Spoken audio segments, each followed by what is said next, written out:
Welcome to another Bugger commentary. In this video will be me discussing the ecosystem of artificial intelligence.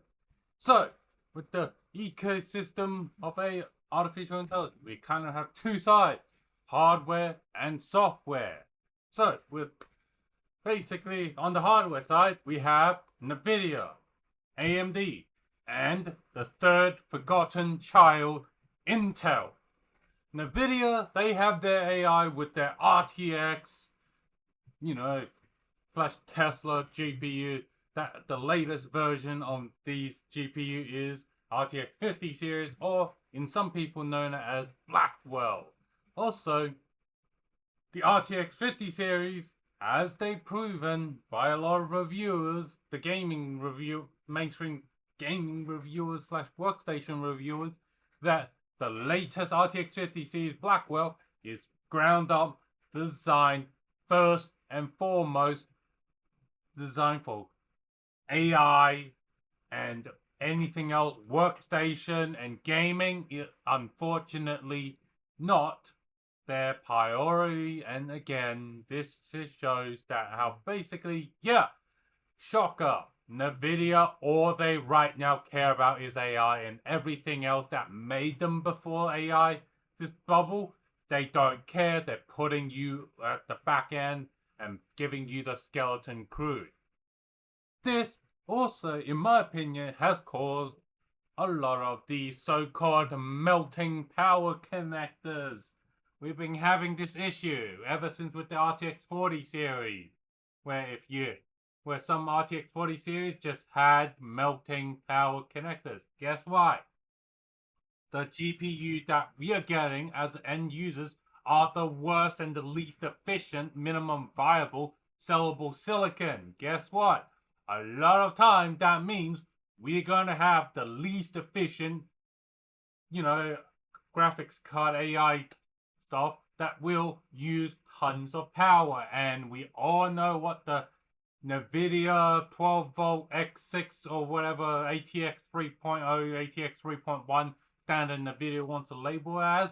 It is clearly not able to handle the high voltage that the RTX 4080 overclock. If you overclock it, the 4090 again stock and overclock, the 5080 if you overclock them, and the 5090 stock is drawing like all. You know what's the difference with all these graphics cards? These things that are pushing very, very close to the limitation of the 12VO or ATX 3.1 3.1 standard, where they're basically caps out at 600 watt. And guess what?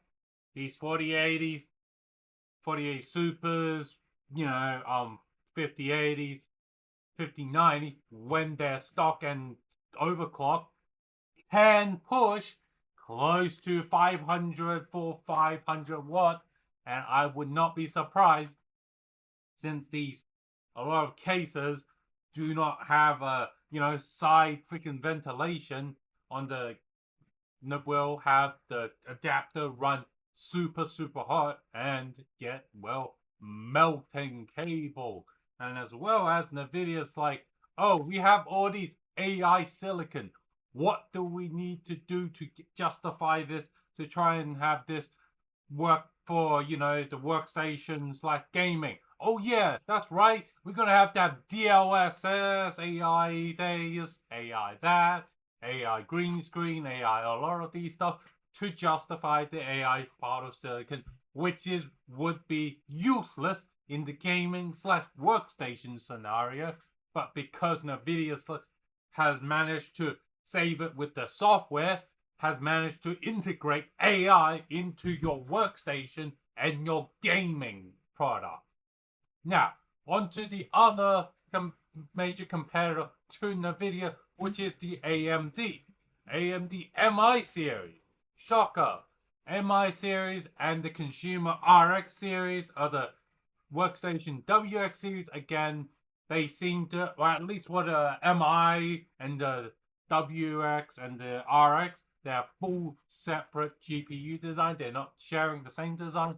And shocker, each generation, the AMD RX and the WXs are pretty good at performance increases because one, they do not ground up design their shit around AI.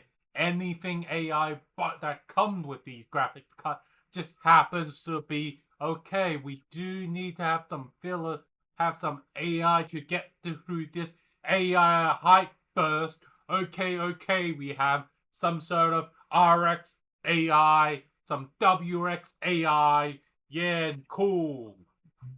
And meanwhile, for the actual people who want to care about AI and wants AMD hardware, can actually go and buy the MI series.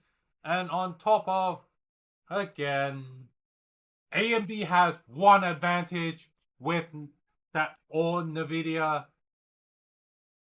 doesn't have.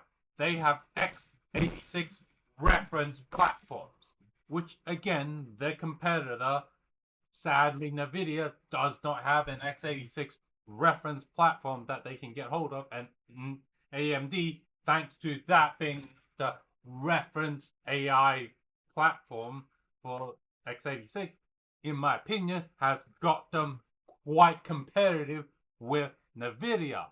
But sadly, when these AMD products get MI series get popular, that means our RX, WRX series graphics card or has to fight for the same silicon wafer that is, and AMD can't just go, hey, we have MI series and we can sell these to repurpose them for gaming slash workstation, as again, because AMD has fundamentally separated the gaming and the AI stuff.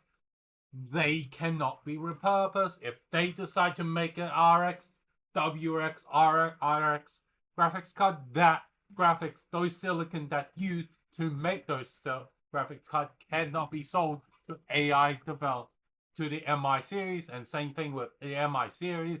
The MI series silicon, after they're made, they cannot be turned into RX or WRX graphics card, which again, thankfully AMD has tried, or at least AMD Radeon has given the good old let's give it a go moment, and basically, yeah, let AMD, hey, let's give the consumer the impression of, hey, let's give us gamers such workstation users a go and make them feel like, hey, we're still care for you and we're still there to help you gamers to get you more bang for buck.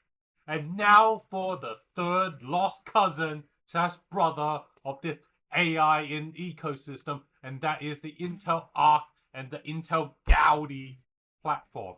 Despite Intel being dominant on the pre-built laptop desktop market, they have failed to penetrate the AI and in graphics card market due to the fact that they were not as efficient and capable. As a result of not as efficient, they're not as dense as the competitor, despite them being also an x86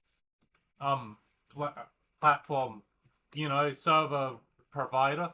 But because they're a lot less efficient, they are forced to, their competitor like AMD just eating out their lunch, and result, in order for Intel to even get people to buy Gaudi and the Intel Arc platform, they have to lower the margin, or in a lot of time, Intel has to lose money on the Gaudi and in the Arc graphics card to get Intel customers who's like, okay, we will use your Intel Arc and Gaudi's design, and also thank you for not having a fucking queue for your product, which again, a lot of their competitors tend to have. If you try to buy AMD, MI, and RX, Nvidia, Beast, Blackwell, AI accelerated cards, and the RX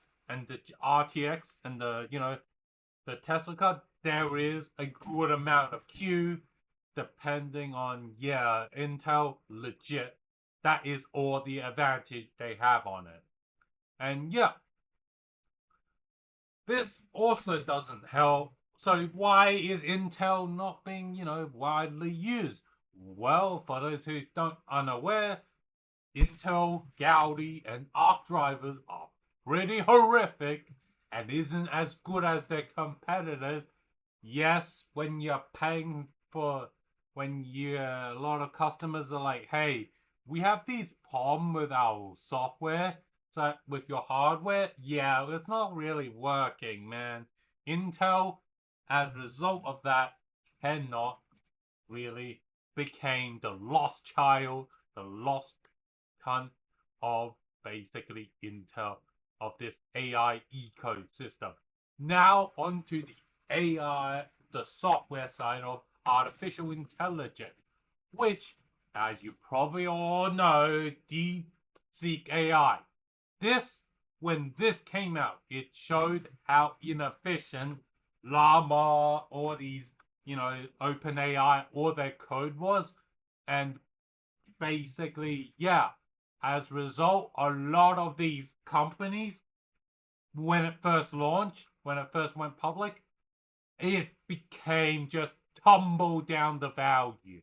And basically, a deep, all these OpenAI and GPT Llama and all the AI companies like, holy shit, we just got our ass hammered by a fucking newcomer from our good old friend down at CCP mainland China, DeepSeek.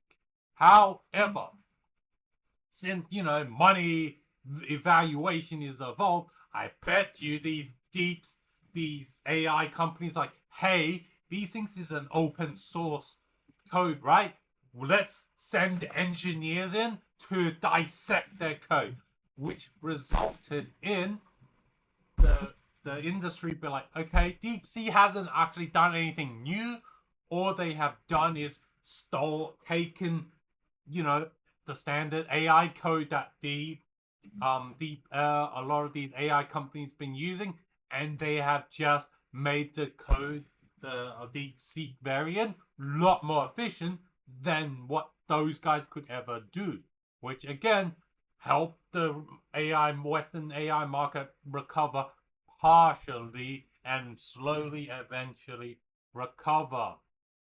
However, yeah, I do hope you viewers of this channel do not use online version of these AI algorithm, not especially with DeepSeek, as one, the online version of it, it is hosted and have all your information is hosted in, you guessed it, mainland China. And guess what mainland China we all know should be known for?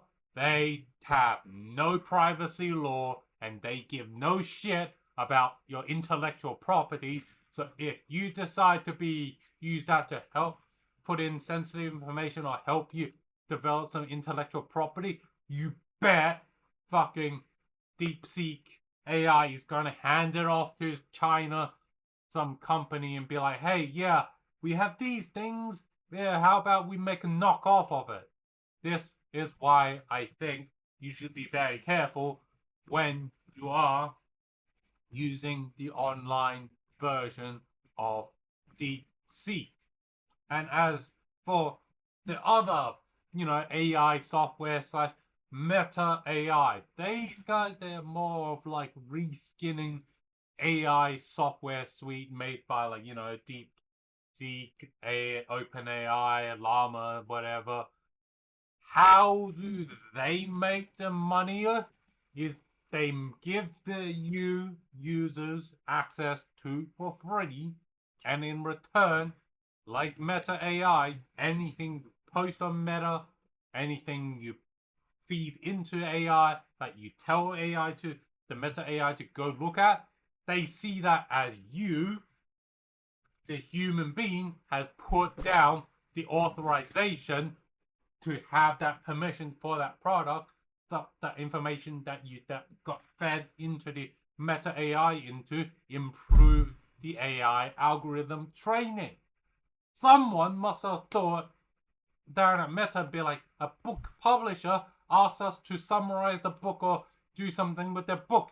They went in and pirated all the books and be like, yeah, this is great for AI training data. When oopsies, yeah, we're not meant to do that. It was an accident. Or hey, you're not meant. The user didn't explicitly said you could do that, and this has clearly shown how the higher ups in the AI industry have zero morality, and all they really care about this AI bubble it is to make as much money as possible for themselves, and then anything else, everything else be damned.